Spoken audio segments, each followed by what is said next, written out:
আসসালামু আলাইকুম। কেমন আছেন সবাই? আলহামদুলিল্লাহ, আমি ভালো আছি।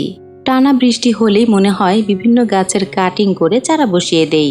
টানা বৃষ্টি হলে পথসের চারা খুব সুন্দরভাবে সেট হয়ে যায়। আবার কাটিং থেকে চারা করতে চাইলেও দ্রুত চারা হয়ে যায়। কিছুদিন আগেও বৃষ্টির মধ্যে বেশ কিছু চারা বসিয়েছিলাম। মাশাআল্লাহ, সবগুলো চারাই সুন্দরভাবে সেট হয়ে গেছে। কিছু কাটিং বসিয়েছিলাম, বেশিরভাগ কাটিং থেকেই চারা হয়ে গেছে। এই ঝোপালো চারাগুলো আমার কাজিন কয়েকদিন আগে দিয়ে গেছে। বৃষ্টির পানি পেয়ে মাশাআল্লাহ দারুণ সতেজ হয়ে গেছে। পাতা জাতীয় গাছ আমার সবসময় খুব ভালো লাগে। যাদের বেলকনিতে রোদ কম লাগে তারা পথস জাতীয় গাছ রাখতে পারেন। তবে একেবারে অন্ধকার জায়গায় বা বদ্ধ রুমে এই গাছ ভালো হবে না। আমার কাছে প্রায় ৮-১০ ভ্যারাইটির পথস আছে।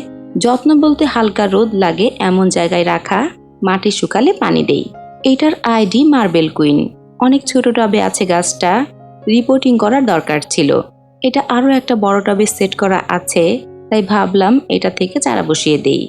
ছাতা আনতে ভুলে গিয়েছিলাম। এদিকে ঝিরিঝিরি বৃষ্টি হচ্ছে। রোদ, বৃষ্টি, তুফান যাই হোক, ঘরে বসে থাকতে খুবই বিরক্ত লাগে। কেন জানি না, বাগানে কাজ করতে আমার কখনোই ক্লান্ত লাগে না। এই বৃষ্টিতে ভিজে ভিজে অসুস্থ হয়ে গেছি। এরপরেও ঘুরে ঘুরে কি কাজ করা যায় চিন্তা করি। বেশ কিছু ডাল কেটে নিয়েছি।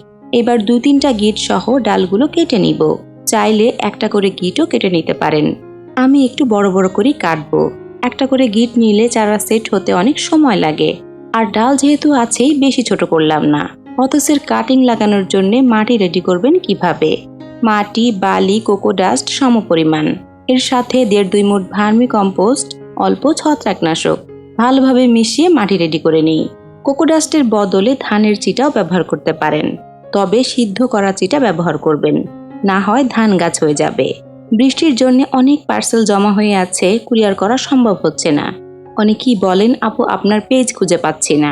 প্রতিটা শর্টস ভিডিওতেই উপরের দিকে পেজের নাম লেখা থাকে। সেম ভাবে লিখে সার্চ করলেই পেজ পেয়ে যাবেন। বৃষ্টি হলে বৃষ্টি কমে যাওয়ার সাথে সাথেই কুরিয়ার করা যায় না, ২-৩ দিন অপেক্ষা করতে হয়।